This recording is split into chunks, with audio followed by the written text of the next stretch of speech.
قوتابی و شینگە پێویستە لە ڕاستیدا دەست لە ملام بێت. بەداخەوە سەردانی هەر بەشێک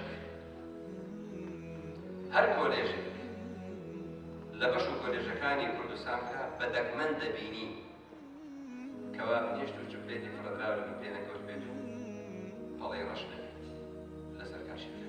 بەداخەوە بێگومان خەڵکی باوکە دایکی ئێمە نەهات، برا کوشتەکانمان نەهات، ئێمەی لە زانکۆدا دەژین. باشە ئەو قوتابیە بەو شێوە تەسەڕف دەکات، ئەنگاو دەنێت سبەی چۆن شینکە پارێزی فێری قوتابیەکانی دەکات. خاڵێکی بەسیطە خاڵێکی زۆرە لە وابێتە. پێویستە قوتابی زانکۆ باش ئەو ژوورەی دوانەی لێ دەخوێنێت وەکو ماڵی خۆی بزانێت لە پاک ڕاگرتنی.